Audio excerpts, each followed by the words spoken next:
Hello, very good morning to all of you.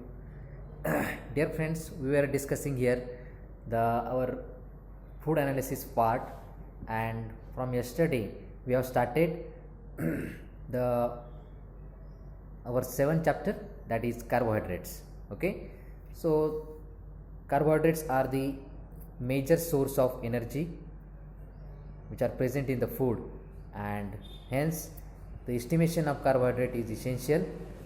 That's why we are discussing here the estimation of different methods for carbohydrate analysis. Okay, now the specific analysis of mono and oligosaccharides that we are discussing here. Okay, so mono and oligosaccharides are nothing but, monosaccharides means they are containing only one sugar molecule, for example D-glucose, D-fructose, etc. And oligosaccharides means these are the carbohydrates containing more than one, that is the carbohydrates containing 2 to 8 or 2 to, let us say, more than 5 to 7 monosaccharide units, they are called as oligosaccharides. Now the HPLC technology, that is high performance liquid chromatography, is used for the analysis of these mono and oligosaccharides.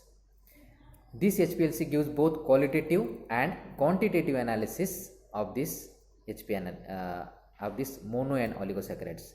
This HPLC analysis is rapid, can tolerate with wide range of sample concentrations, and provides a high degree of precision and accuracy. So it is giving an accurate analysis of mono and oligosaccharides. It does not require derivatization of carbohydrates. So no derivatization is required for HPLC. So that's why it is a very rapid and accurate technique for the estimation of mono and oligosaccharides. Then stationary phases. Different stationary phases can be used for this HPLC estimation. We will see one by one. The first one is anion exchange chromatography. It is in short it is known as AEHPLC. So anion exchange chromatography is what? The stationary phase means the HPLC column that we are using in this analysis is anion exchange type. Okay, the column we are using in the HPLC instrument, okay, is anion exchange type, and hence the name is anion exchange chromatography. Okay, here carbohydrates are very weak acids. We know that they are containing polyhydroxy compounds generally. Okay, and hence no other functional group is present in carbohydrates, so that's why they are very weak acids. In a solution of high pH, some carbohydrates hydroxy groups are ionized. Okay, so high pH means these are alkaline solutions, and in alkaline solutions the hydroxy group is get ionized. Okay, the acidic proton, less acidic proton, this hydrogen is get deprotonated and they are ionized, and they are allowing the sugars to be separated on columns of anion exchange regions. So in this high pH range, these carbohydrate molecules are exist in the anionic form, and hence this is the principle of using this separation or estimation of these by anion exchange chromatography. Okay, general elution sequence is that sugar alcohols, that is known as alditols, then monosaccharides, then disaccharides, and higher oligosaccharides. Okay, oligosaccharides means disaccharides, trisaccharides, tetrasaccharides, pentasaccharides, etc. Okay, this is a group of saccharides, sugar molecules. This AEHPLC is most often used in conjunction with electrochemical detection. Okay, so the detector used here is electrochemical detection. Then it is used to examine the complex oligosaccharides patterns of many food components and products. The major advantage of this is it is applicable to baseline separation. So the baseline which is obtained in after the HPLC chromatogram is developed, the baseline within each class of monohydrate is separated. Okay, then the next one is normal phase chromatography. So normal phase chromatography, here there is nothing but there is no use of cation or anion exchange reagents. So it's a simple normal phase chromatography for the separation of mono and oligosaccharides. Okay, the stationary phase in this case is polar, and elution is accomplished by employing a mobile phase of increasing polarity. Okay, so stationary phase is polar and mobile phase is with increasing polarity is used. Silica gel that has been derived with one or more of several reagents to incorporate amino groups is often used. Okay, so amino groups has been incorporated onto the silica gel by the adsorption process, and that is used as stationary phase. So this is amino bonded stationary phases that are generally used with acetonitrile water as a eluent, that is mobile phase. It is effective in carbohydrate separations.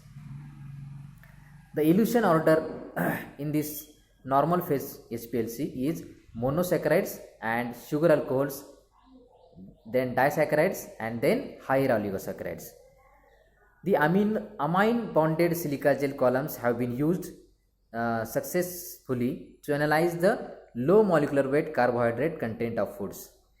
Then a severe disadvantage of amino bonded silica gel, okay, so it has a disadvantage, okay, limitation is there, and it is the tendency of reducing sugars to react with the amino group of the stationary phase, which results in the deterioration of column performance over time and loss of some of the carbohydrate being measured. Okay, means amino group is present in the stationary phase, and that amino group can bind or can react with the alcoholic functional groups present in the carbohydrate, and that's why there is a deterioration of column takes place, and hence performance of column also get reduced over time of use. Okay, then the third one is cation exchange chromatography. So this is third type of stationary phase that were used. No doubt here cation exchange chromatography means we are using here cations. Okay, positively charged ions are used on the stationary phase. So the microparticulate spheres of sulfonated resin are used for cation exchange stationary phases. The resin is located with one of a variety of metal counterions, and the counterions are generally calcium 2+, lead 2+, and silver 1+, Ag1+. They are used as a counterion. The mobile phase here is water generally plus varying amounts to increase column efficiency by increasing the mass transfer rate between the stationary and mobile phase. Carbohydrate elution from cation exchange reagents takes place in the order of decreasing molecular weight. Decreasing molecular weight means oligosaccharides are eluted first and then the monosaccharides. Oligosaccharides with a degree of polymerization, that is dP greater than 3, elute first. Okay, because here the principle tells us that in cation exchange chromatography the order of elution is with decreasing molecular weight, means the compounds with higher molecular weight elutes first and then the compounds with low molecular weight. Okay, so tetrasaccharides, trisaccharides, disaccharides, and then monosaccharide. This is the elution order. Okay, then the next one is reversed phase chromatography. Okay, we have seen cation exchange, anion exchange, then normal phase, and this is fourth one, reverse phase chromatography. So in reverse phase chromatography, the stationary phase is hydrophobic. It is hydrophobic, means it is water repelling, and the mobile phase is largely water. Okay, so that's why it is called as reverse phase. Mobile phase is water, which is polar in nature. Okay, or we call it as a hydrophilic, and the stationary phase is hydrophobic. So the reverse condition is there. Then hydrophobic stationary phase is made by reacting silica gel with a reagent that adds alkyl chains. The reagent which is adding alkyl chains such as carbon 18, it is called as C18 column. Okay, phenyl or a phenyl group, it is called as phenyl column. Okay, so silica gel is get adsorbed with a carbon side chain, alkyl side chain, okay, or a phenyl side chain. Such reverse phase hydrophobic stationary phase is made. Then Reverse phase chromatography has been used for separation of mono, di and trisaccharides by groups. A major disadvantage is of this stationary phase is short retention times of monosaccharides. So the retention times of all monosaccharides is very short, and hence we are giving the result is the chromatogram is obtained as a overlapping of the peaks takes place over this chromatogram. Okay. So we are getting a single unresolved peaks that are obtained in the chromatogram.